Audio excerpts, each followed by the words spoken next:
Hey guys, welcome to my another video. তো চলে এলাম নতুন একটা ভিডিও নিয়ে।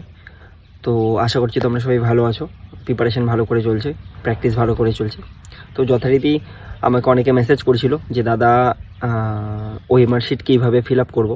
ফার্স্ট অফ অল আমরা জানবো যে ওএমআর শিটটা কি। ওএমআর শিট হলো অপটিক্যাল মার্ক রিকগনিশন, ঠিক আছে। তো এটার হচ্ছে ফুল ফর্ম। আর ওএমআর শিটটা যথারীতি তুমি যখন গভর্নমেন্ট এক্সাম দিতে যাবে তখন তোমাকে কোশ্চেন পেপার, যদি অফলাইনে হয় কোশ্চেন পেপার দেবে, আর যদি অনলাইনে হয় তোমাকে কম্পিউটারে তোমার ভেসে উঠবে কোশ্চেনগুলো, আর সাথে একটা ওএমআর শিট দেবে। ওএমআর শিট কখন দেবে? যখন তুমি অফলাইন পেপার দেবে, আর অনলাইনে তোমার থাকবে কম্পিউটারের স্ক্রিনে তোমার ভেসে উঠবে, ঠিক আছে। তো কম্পিউটারে যথারীতি ওএমআরটা কীরকমভাবে হয়, এসএসসিডির যেরকম আলাদা হয়, আবার ডাব্লিউপি যদি এক্সাম দিতে যাও তখন আলাদা হবে, অথবা কোনো গভর্নমেন্ট এক্সাম যদি দিতে যাও তখন আলাদা হবে। ওএমআর শিট কখন দেবে? যখন তুমি অফলাইন কোনো এক্সাম দিতে যাবে তখন তোমাকে কোশ্চেন পেপার দেবে, প্লাস তোমাকে ওএমআর শিট দেবে। এবারে প্রথমে অ্যালফাবেটগুলো তোমাকে ফিল আপ করতে হবে। প্রথমে তোমার নাম ফিল আপ করতে হবে, এবিসিডি দিয়ে থাকবে, ঠিক আছে। তোমার নাম যদি এস দিয়ে শুরু হয় তাহলে এসে তুমি পুরো একদম ডার্ক করে দেবে। তারপরে যদি বি আসে তাহলে তোমাকে বিটা তোমাকে ডার্ক করে দিতে হবে। আর ব্ল্যাক পেন অলওয়েজ ইউজ করবে সেখানে। আর কালো পেন সর্বদা নিয়ে যেও ওখানে এক্সাম হলে। ব্ল্যাক পেন, ব্লু পেন, আর ইরেজার আর পেন্সিল, এইসব জিনিস নিয়ে যাও। সো ওএমআর শিটের প্রথমে থাকবে নাম থাকবে, তারপরে থাকবে রেজিমেন্টাল নাম্বার, তারপরে থাকবে কোশ্চেনের যে অ্যান্সারগুলো হবে 1 নম্বর দিয়ে 2 নম্বর, 3 নম্বর, 4 নম্বর, এরকম বাঁদিকে থাকবে রো, আর ডান দিকে থাকবে ABCD, এরকমভাবে থাকবে। এবারে ফিল আপ করবে কীরকমভাবে? প্রথমে তুমি তোমার নামটা ফিল আপ করে দিলে, তোমার যে নাম আছে এস দিয়ে যদি শুরু হয় এসে তুমি পুরো একদম ডার্ক করে দিলে। তারপরে যদি বি আসে তাহলে বিতে তুমি পুরো ডার্ক করে দিলে, আর সেটা করবে কালো কালি দিয়ে, নট নীল কালি। সো তারপরে তুমি এলে রেজিমেন্টাল নাম্বার। এইখানে সবাই ভুল করে রেজিমেন্টাল নাম্বারে। এখানে একটা জিনিস সবাই ভুল করে রেজিমেন্টাল নাম্বার ফিল আপ করতেই। তো সেখানে একটু ধীরে সুস্থে ফিল আপ করো। আমার অনেক বন্ধু আছে যে নাম্বার বেশি পেয়েছিল, বাট রেজিমেন্টাল নাম্বার ভুলভাল ফিল আপ করাতে তার চাকরি হয়নি। সো এখন চাকরি হয়ে গেছে অন্য ফিল্ডে, এইসব জিনিস হচ্ছে লেগে থাকলে হয়ে যায়। তো যথারীতি আমি তোমাদের বলছি রেজিমেন্টাল নাম্বারটা দয়া করে আর নামটা ভালো করে ফিল আপ করবে। প্রথমে দেখো, রেজিমেন্টাল নাম্বার যদি তোমাদের 2 থেকে শুরু হয়, তোমাদের কারোর 2, 3, 4, 5, সেটাকে তুমি প্রথমে যদি 2 হয় তাহলে 2তে একটা ব্ল্যাক পেন দিয়ে একটা ডট দিয়ে রাখবে ছোটো মতো। তারপরে যদি 5 দিয়ে স্টার্ট হয় তাহলে 5-এ গিয়ে ডট দেবে একটা ছোটো মতো। তারপরে পুরোটা এরকম ফিল আপ করার পরে তারপরে পুরো কভার করে দেবে পেন দিয়ে, ব্ল্যাক কালারের পেন দিয়ে পুরো কভার করে দেবে।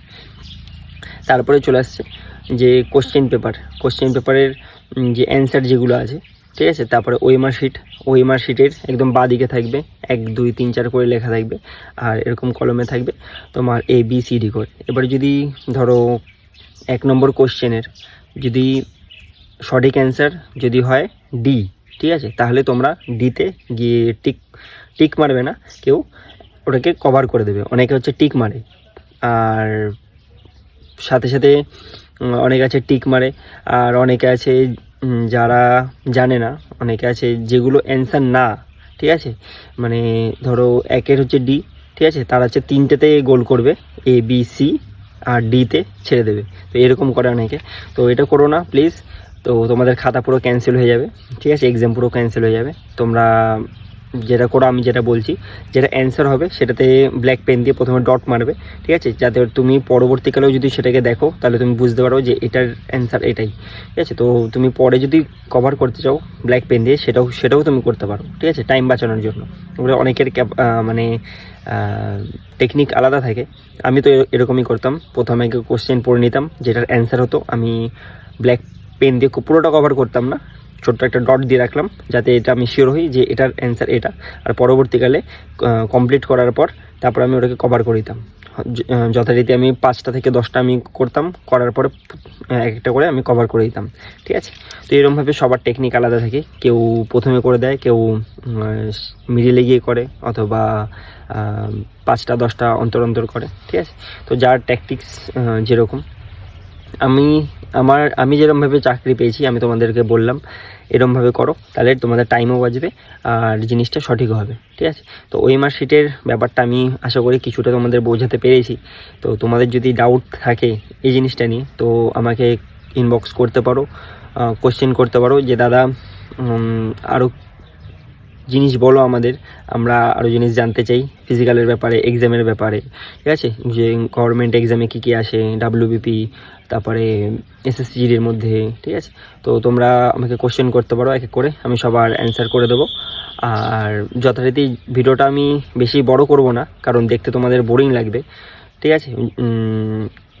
আর বেশি কিছু বলার নেই, তোমাদের ভালো করে প্র্যাকটিস করো, ভালো করে পড়াশোনা করো, আর সামনে একটা এসএসসি এক্সাম আসছে, ওটা ভালো করে দাও।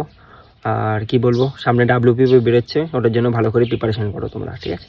তো যাই হোক, আগামী দিনের জন্য তোমাদেরকে অনেক শুভেচ্ছা। আর যারা যারা নতুন জব পেয়েছে তাদেরকে অনেক